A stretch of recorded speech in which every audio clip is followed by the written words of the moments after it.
तो चलिए दोस्तों, आज एक और कंसेप्ट स्टार्ट करते हैं, एक और चैप्टर स्टार्ट करते हैं। आज हम बिजनेस का सेकंड चैप्टर का श्री गणेश करने जा रहे हैं। आज सेकंड चैप्टर स्टार्ट करने जा रहे हैं, तो मेरे साथ साथ प्रोसीड करते रहिए दोस्तों। एंड आपको मैं ये गारंटी देता हूं कि आपको अच्छे से ये चैप्टर समझ में आएगा। एंड अगर आपने मेरा चैनल सब्सक्राइब नहीं किया एंड बेल आइकन का नोटिफिकेशन नहीं प्रेस किया तो वो कर दीजिए, ताकि हर एक वीडियो का नोटिफिकेशन आपको मिलता रहे।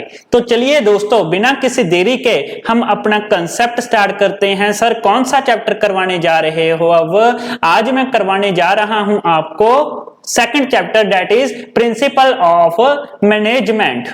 Principle of management, which is the most important chapter of your +2 syllabus.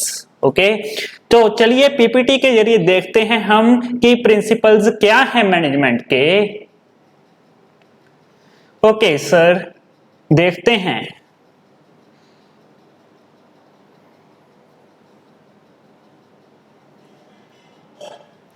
तो देखिए आगे क्या लिखा है, principle of management the concept. क्या कंसेप्ट है प्रिंसिपल ऑफ मैनेजमेंट का? Management principle are not as rigid as principle of pure science. क्या कह रहे हैं ये कि मैनेजमेंट के प्रिंसिपल्स क्या हैं? मैनेजमेंट क्या है, प्रिंसिपल्स क्या है? बेसिकली आप ये पहले 2 पिक्स देखिए। 2 पिक्स मैंने आपको यहां पर लगाई हुई है स्क्रीन में, एंड वो आप ध्यान से देखिए इस चेहरे को, ध्यान से देखिए इस चेहरे को। ये वही चेहरा है जिसने किसके प्रिंसिपल दिए हैं? Taylor scientific principle of management जिसने दिए हैं वो कौन है? टेलर। ओके, तो टेलर है एंड सेकंड है हमारा हेनरी फॉयल। शॉर्ट फॉर्म से क्या कहेंगे? फॉयल अपनाइए, ठीक है। ये फॉयल अपना फॉयल है ये, जिन्होंने क्या दिया हुआ है? प्रिंसिपल ऑफ मैनेजमेंट दिए हुए हैं, मैनेजमेंट के सिद्धांत। बेसिकली प्रिंसिपल को क्या कहेंगे? सिद्धांत, मैनेजमेंट के सिद्धांत दिए हुए हैं। एंड टेलर ने भी मैनेजमेंट के सिद्धांत दिए हुए हैं। बेसिकली दोस्तों ऐसे बहुत से साइंटिस्ट नहीं कहेंगे यहाँ पे, हम यहाँ पे क्या कहेंगे? ऐसे बहुत से मैनेजर्स कहेंगे हम इसे, मैनेजर्स हुए हैं जिन्होंने प्रिंसिपल्स अपने दिए हैं। बट हम यहां पर 2 ही मैनेजर्स के प्रिंसिपल यहां पर पढ़ेंगे, एक तो है टेलर, सेकंड है फॉयल। तो पहले तो हम देख लेते हैं, प्रिंसिपल का मतलब तो आपको मालूम है दोस्तों, सिद्धांत, ठीक है। Management principle are not as rigid as principle of a pure science. क्या कह रहे हैं ये कि मैनेजमेंट के प्रिंसिपल ऐसे नहीं हैं जैसे कि साइंस के प्रिंसिपल है। ऐसे प्रिंसिपल्स मैनेजमेंट के नहीं हैं जैसे कि हमारे साइंस के प्रिंसिपल्स हैं। सर ये क्या बोल रहे हो आप? Principle of a management are not rigid मतलब फ्लेक्सिबल है यहाँ पे। जैसे साइंस के प्रिंसिपल है ना कि 2 केमिकल्स मैंने यहां पर उसका कॉम्बिनेशन किया तो 3rd केमिकल वही निकल कर आएगा जो कि बुक्स में लिखा हुआ है साइंस की, जो कि पहले एक्सपेरिमेंट हो चुके हैं, वही कॉम्बिनेशन 3rd निकल कर आएगा, उसमें चेंज आने वाला नहीं है। बट यहां पे ऐसा नहीं है दोस्तों, यहां पे चेंज डेफिनेटली आ सकता है, क्योंकि हमारा एनवायरमेंट, हमारा बिजनेस एनवायरमेंट कॉन्स्टेंटली चेंज हो रहा है, आप सबको मालूम है, ठीक है। तो उस एनवायरमेंट को चेंज होते होते क्या हो गया कि प्रिंसिपल्स भी चेंज करने पड़े हमें। जो वहां पर उस टाइम में हेनरी फॉयल ने एंड टेलर ने प्रिंसिपल दिए थे, वो आज की टाइम में ऐसा हो भी सकता है कि कहीं पर एप्लीकेबल हो जाए, ऐसा नहीं भी हो सकता कि एप्लीकेबल ना हो।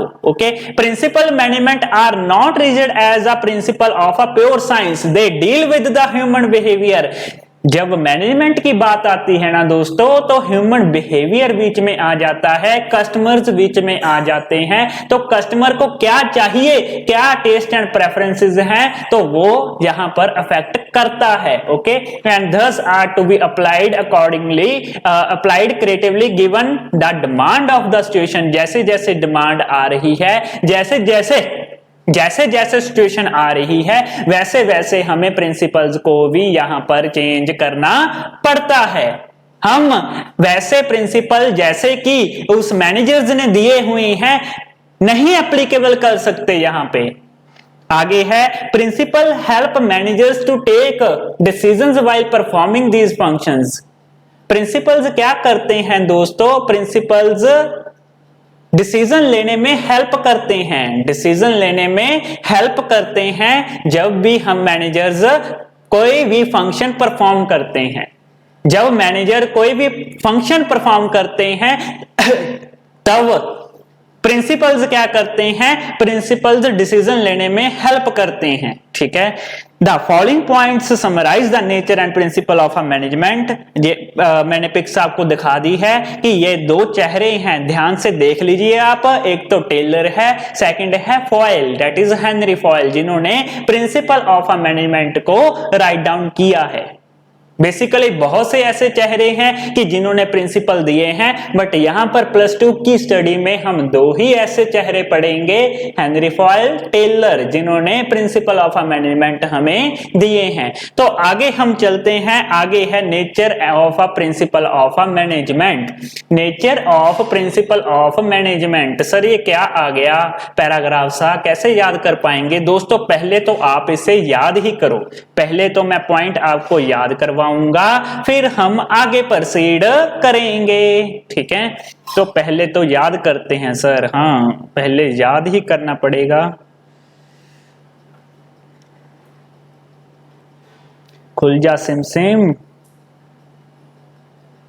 तो पहले तो हम क्या याद करेंगे? Nature of principal of management.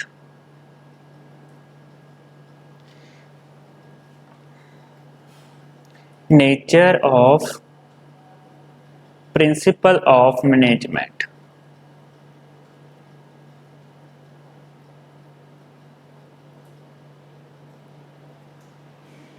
कौन कौन से प्रिंसिपल है सर? कैसे याद कर पाएंगे आप? एक याद रख लो memory technique, UGC FM, UGC FM, UGC FM। U for first of all, U for general guidelines,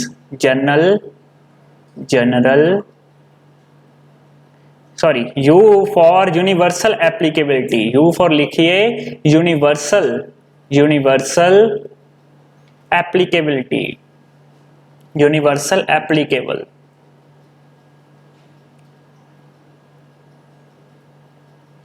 ये for general guidelines. C for contingent, C for contingent।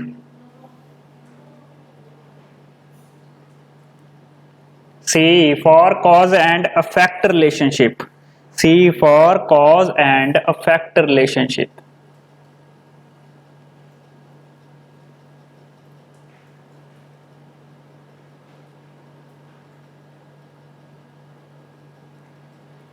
C पर दो है mainly, U for general guideline, U for universal applicability, G for general guideline, C for contingent, C for cause and effect relationship. अब बच गया F for flexible,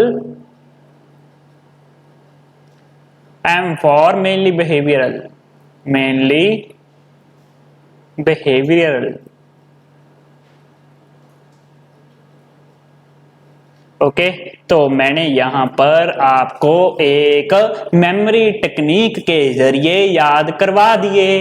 क्या है? U for general guidelines, no, U for universal applicable. ठीक है, G for general guidelines, C for contingent, C for cause and effect relationship, M for flexible, M for mainly behavioural, UGC FM। Mainly ये आपको 5 अक्षर याद रखने हैं, UGC FM, and आपका nature and principle of management का झंझट खत्म। ठीक है, तो होप करता हूं दोस्तों आपको याद हो जाएंगे। अब हम चलते हैं आगे हम करते हैं समझने की कोशिश। यूनिवर्सल एप्लीकेबल, यूनिवर्स का मतलब क्या है सर? पूरी दुनिया। यूनिवर्सल का मतलब क्या है सर? पूरी दुनिया। तो यहां पर जो प्रिंसिपल ऑफ अ मैनेजमेंट है वो यूनिवर्सल एप्लीकेबल है, पूरी दुनिया में एप्लीकेबल है। वर्ल्ड के किसी भी कोने में आप चले जाओ, वहां पर जो ये प्रिंसिपल्स हैं जो कि Henry Fayol and Taylor and rest of all the management, जो कि मैनेजर्स हैं एंड उन्होंने दिए हुए हैं, वो यूनिवर्सल एप्लीकेबल हैं। The principle of a management, the principle of a management are intended to apply to all type of the organization। हर एक ऑर्गेनाइजेशन में एप्लीकेबल है, वो चाहे स्कूल है, चाहे कोचिंग इंस्टीट्यूट है, चाहे वो हॉस्पिटल है, हर एक ऑर्गेनाइजेशन में एप्लीकेबल है। ठीक है, चाहे वो स्मॉल है एंड चाहे वो वेल लार्ज है। ठीक है, नॉन बिजनेस है एंड पब्लिक सेक्टर है। कोई भी ऑर्गेनाइजेशन किसी भी दुनिया में, कोई भी ऑर्गेनाइजेशन हर एक थां पर, वो हर एक प्लेस पर वो एप्लीकेबल है। ठीक है, as well as private sector, manufacturing as well as the services sector. However the extension of their applicability would vary with the nature of the organisation. क्या कह रहे हैं ये कि however the extension of the applicable, कि कैसे हम applicable करेंगे। एप्लीकेबल सभी प्लेसेस पर हैं, बट कैसे उसे अप्लाई करना है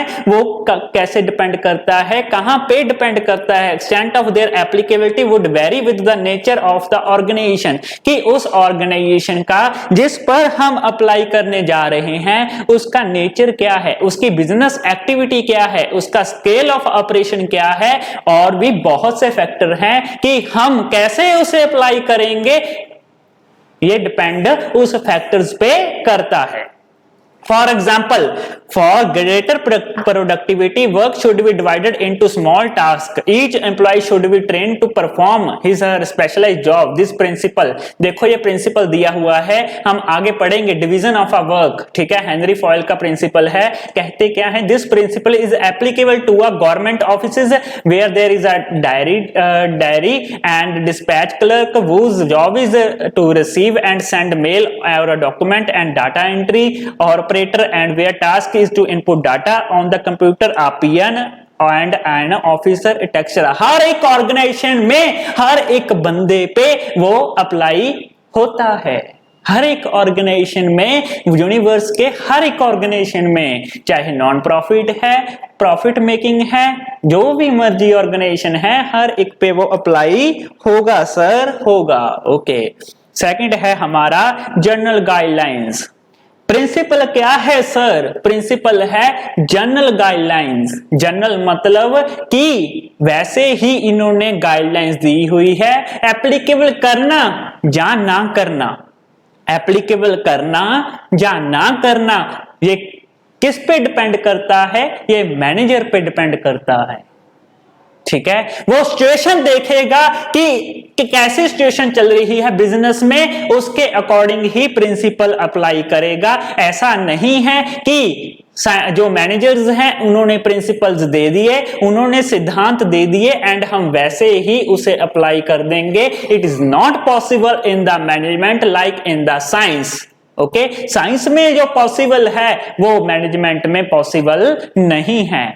सिर्फ ये जनरल गाइडलाइंस है, कोई कंपलसरी नहीं है कि एक सिचुएशन पे वो प्रिंसिपल अप्लाई करेंगे तो वही रिजल्ट आएगा जो हेनरी फॉयल और टेलर को मिला था, क्योंकि एनवायरनमेंट चेंज हो रहा है। जो एक्सपेरिमेंट तब हुए थे वो एक्सपेरिमेंट अब कामयाब हो ना हो, it does not matter at all. Okay, ये मैटर नहीं करता एंड ये सच नहीं है कि वही रिजल्ट हमें इस बार भी मिलेगा। The principle are guidelines to the action but does not provide readymade state jacket solution to all the manager problem. क्या कह रहे हैं कि बेसिकली ये जनरल गाइडलाइंस जरूर है, बट इसका मतलब ये नहीं कि ये रेडीमेड स्टेट जैकेट प्रोवाइड करता है। रेडीमेड सोल्यूशन प्रोवाइड करता है, इसका मतलब ये नहीं है। This is so because real business situation are very complex. Real business situation बहुत कम्प्लेक्स होती हैं दोस्तों, बहुत complex and dynamic and are a result of many factor however the importance of the principle cannot be underestimated। Importance उसकी underestimate नहीं की जाती, नहीं की जा सकती। क्यों नहीं की जा सकती? क्योंकि उन्होंने एक्सपेरिमेंट किए हुए हैं एंड इतने पढ़े लिखे लोग जिन्होंने ये प्रिंसिपल्स फॉर्म किए हैं, हम उसे अंडर एस्टिमेट नहीं कर सकते, उसे नजरअंदाज नहीं कर सकते। यहाँ पे बेसिकली है तो ये जनरल गाइडलाइंस, बट बहुत हेल्प करते हैं बिजनेस में जब एक पर्टिकुलर सिचुएशन से बिजनेस गुजर रहा होता है। Because even a small guideline help to solve a given problem. जैसे एक टीचर की गाइडलाइन होती है ना दोस्तों, जैसे आप मेरे से पढ़ रहे हो, मैंने कुछ आपको गाइडलाइंस दे दी एंड आपका जीवन बदल गया। ऐसा ही कुछ ऐसा प्रिंसिपल में है, वो जो मैंने गाइडलाइन दी है वो फॉलो करना या ना करना, it is not compulsory at all. ऐसा ही हेनरी फॉयल एंड टेलर ने जो प्रिंसिपल दिए हैं वो सेम एज फॉलो करना या ना करना, it is depend upon the situation that is prevailing in the given circumstances। okay, and next है हमारा found by practice and experimentation। ये principles है ना दोस्तों, ये सभी के सभी प्रैक्टिस कर एक्सपेरिमेंट कर फॉर्म हुए हैं। पहले एक्सपेरिमेंट हुए हैं, फिर ये प्रिंसिपल बना। बट यहां पर क्या है, यहां पर साइंस नहीं है। यहां पर जो एक्सपेरिमेंट तब किया गया था एंड तब जो रिजल्ट मिला था, हमें जरूरी नहीं है कि अब भी वही रिजल्ट मिलेगा। अब रिजल्ट चेंज भी हो सकता है क्योंकि हमारा एनवायरमेंट चेंज हो रहा है। Principle of a management are the result of a various problem faced by the professional people। First of all the problem appeared and then through carefully research work, बहुत सी रिसर्च की, carefully research की, solutions मिले। ठीक है, research के साथ ही हमें solutions मिले। Thus we recognize the solutions found with the help of a practice and experience as a principle of a management। बहुत सी प्रैक्टिस एंड एक्सपीरियंस के साथ ही ये प्रिंसिपल्स फॉर्म हुए हैं। ठीक है, बहुत सी ऐसी प्रैक्टिस की, बहुत से एक्सपीरियंस के साथ ही प्रिंसिपल फॉर्म हुए हैं। नेक्स्ट है हमारे पास फ्लेक्सिबल। दोस्तों जो भी हमारे प्रिंसिपल ऑफ मैनेजमेंट है ये फ्लेक्सिबल होते हैं, रिजिड नहीं होते। फ्लेक्सिबल मतलब चेंज होते रहना, उसे क्या कहेंगे, फ्लेक्सिबल। रिजिड मतलब सेम, कुछ भी चेंज ना आना। दोस्तों सेम एज हम इसे अप्लाई नहीं कर सकते। मैं फिर वही कह रहा हूं कि हमारा एनवायरनमेंट जब उन्होंने प्रिंसिपल फॉर्म किए तब और था एंड अब और है। फैशन बदल गया दोस्तों, टेस्ट एंड प्रेफरेंसेस बदल गए कंज्यूमर के, हमारी पूरी सोसाइटी चेंज हो गई। So how can we say that कि जो भी प्रिंसिपल तब अप्लाई किए थे वो आज भी वैसे ही अप्लाई होंगे? ऐसा हो ही नहीं सकता दोस्तों। ठीक है, the principle of a management are not rigid prescription which have to be followed absolutely, कि सेम एज फॉलो करने ऐसा कोई भी इंपॉर्टेंस नहीं है, ऐसा कोई भी जरूरी नहीं है। They are flexible and can be modified by the manager when the situation so demand. जब भी कोई सिचुएशन आएगी एक मैनेजर उसे मॉडिफाई कर सकता है, उसके पास पूरी पावर है कि वो मॉडिफाई कर सकता है। They give the manager enough discretion का मतलब है कि अपनी मर्जी है उसकी, उसके पास पूरी पावर है, किसकी सर, डिसीजन लेने की कि मैंने अप्लाई करना है या फिर नहीं अप्लाई करना। नेक्स्ट वन है हमारे पास मेनली बिहेवियरल। फिर वही पॉइंट आ गया दोस्तों कि रिजल्ट किस पे डिपेंड करता है, कंज्यूमर के बिहेवियर पे। कोई भी प्रिंसिपल अप्लाई करते हैं या फिर नहीं करते, उसका जो रिजल्ट आएगा ना वो किस पे डिपेंड करता है, कंज्यूमर के बिहेवियर पे कि कंज्यूमर का बिहेवियर क्या है, क्या चाहता है कंज्यूमर हमसे, उस पे डिपेंड करता है दोस्तों result. Management principle aim at influencing behaviour of the human beings, behaviour पे डिपेंड करता है ह्यूमन बीइंग्स के। Therefore, principle of a management are mainly behavioral in nature। क्या है principle of a management? behavior पे depend करता है, mainly behavioral in nature।